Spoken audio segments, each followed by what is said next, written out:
For today, our lesson is all about problems involving polynomials and polynomial equation. This topic is actually the culmination of the topics for polynomial equation because the other topics that we learned last week will be integrated in order to solve problems, which are word problems and real life situations wherein polynomial equations are present. So let us begin with problem. 240 cubic inches of clay is to be molded to make a rectangular block with dimensions x plus 2 inches high by 2x inches long by x plus 1 inches wide. What is the length of the block?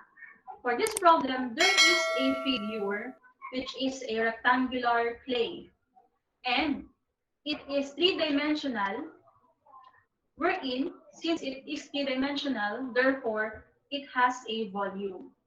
So in this kind of problem and almost in any problem in mathematics, the first thing that we need to do is to read and understand the problem and later proceed with the actual solution by first writing the given in the problem. So we start by writing given.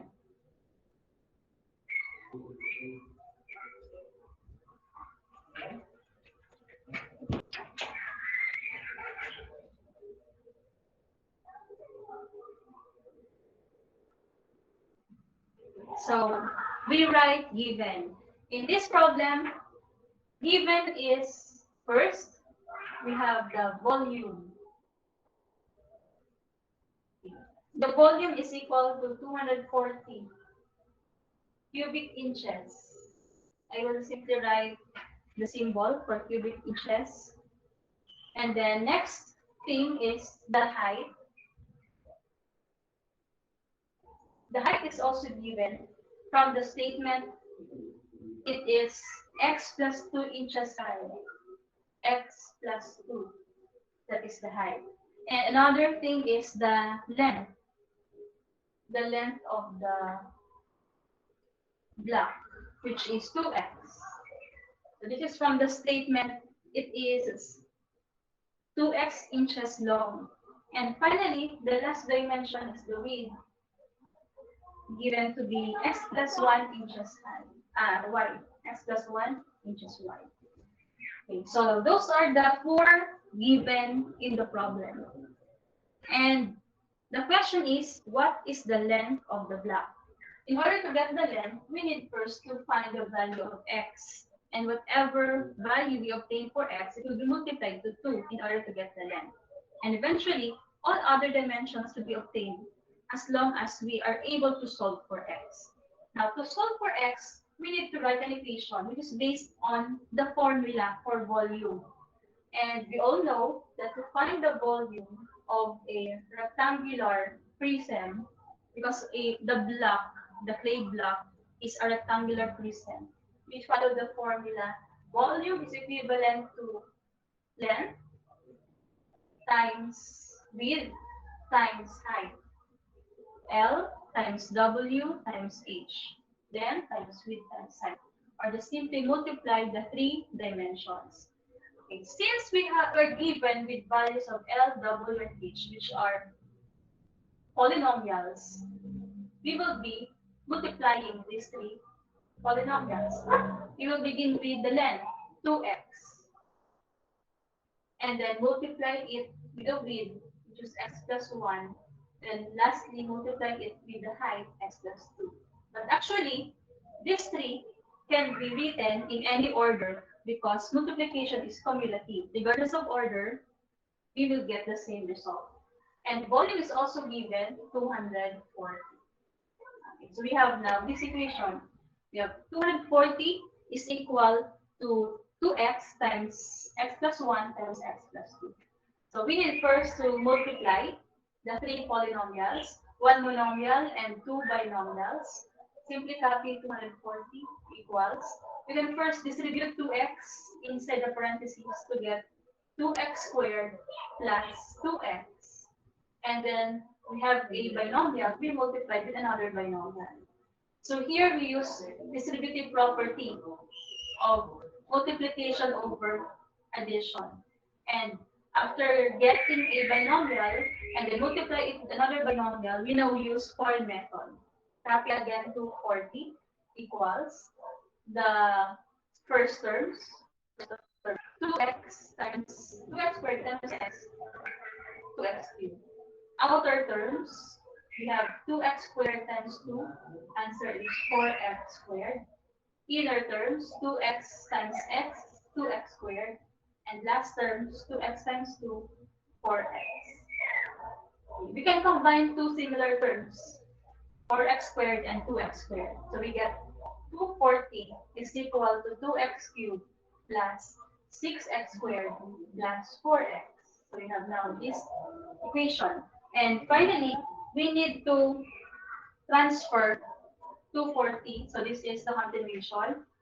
I will now write 2x cubed plus 6x squared plus 4x. And 240 should be transferred from left to right. We get negative 240.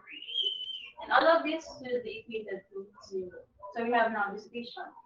And then, as you can see, all the terms here are divisible by 2. Therefore, we can simplify the equation by dividing both left and right sides with 2.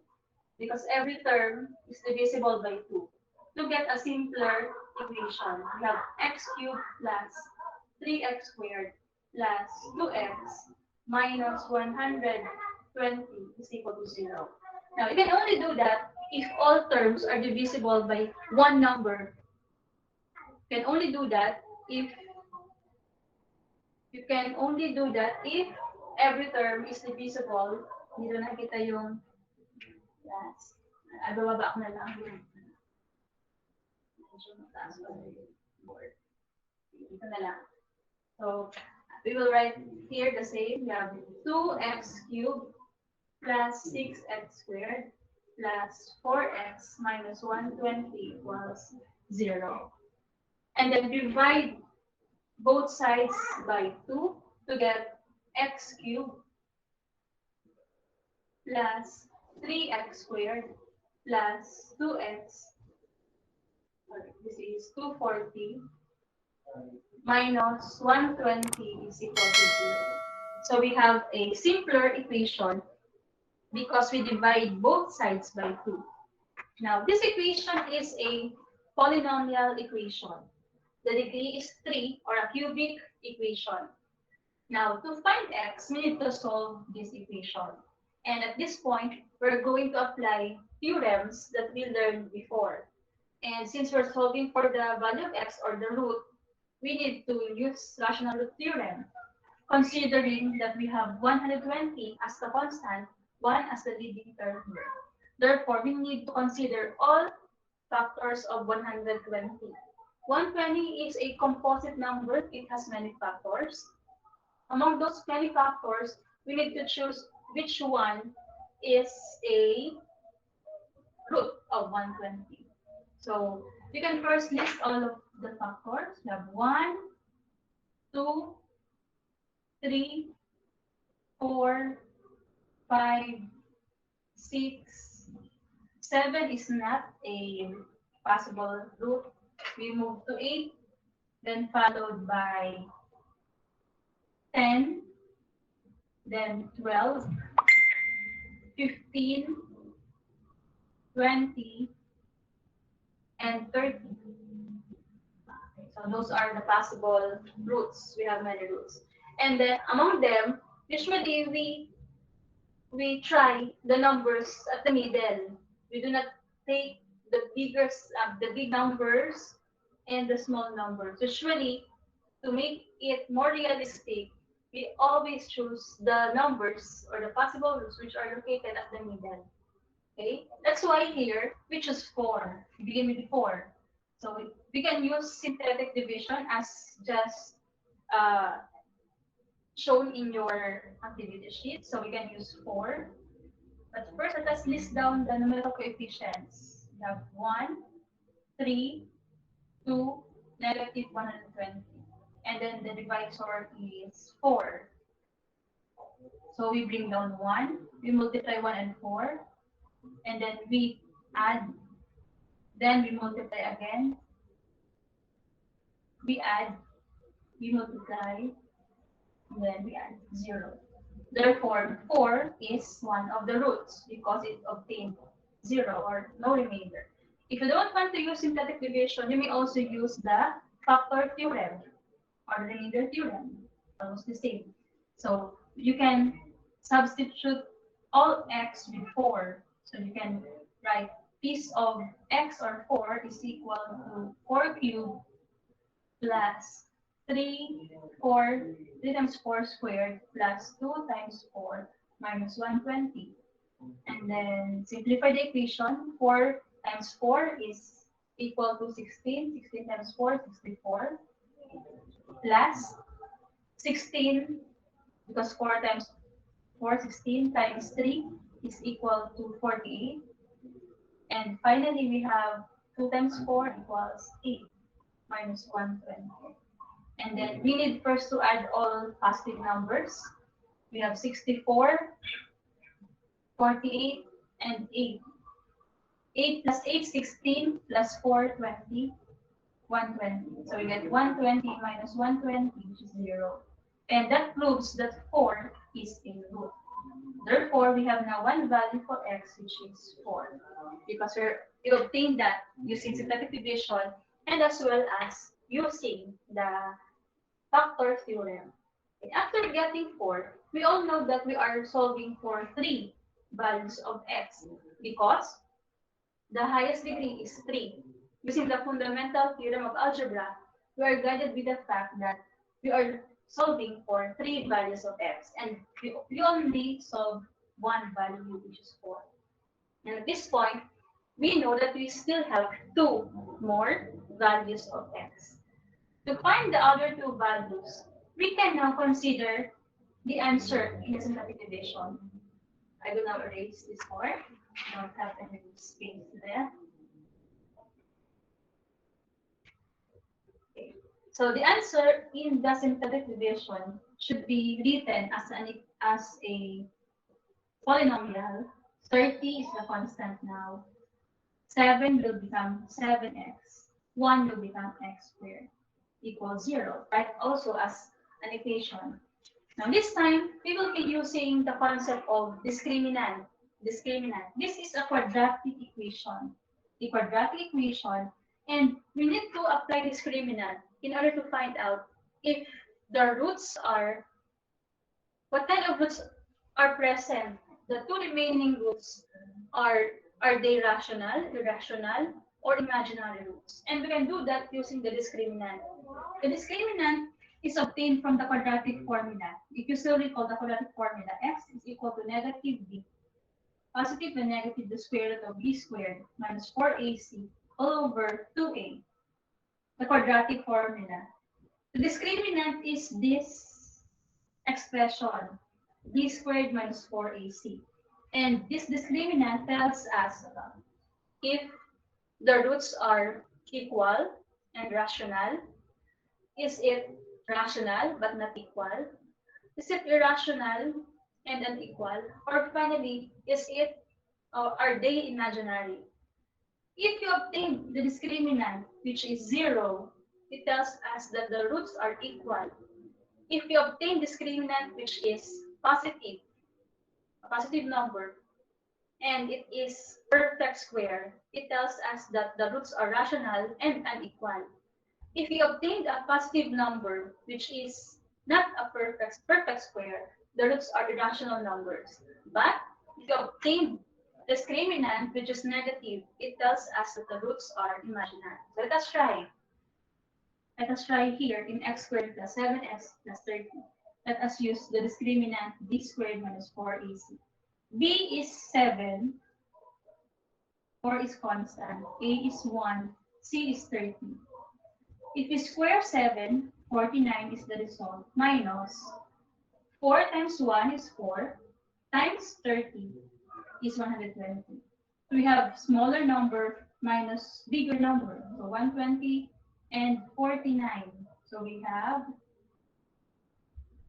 71, negative 71. Okay, we obtained a discriminant which is negative number, a negative number for discriminant. This tells us that the two remaining roots, okay, the two remaining roots are imaginary numbers.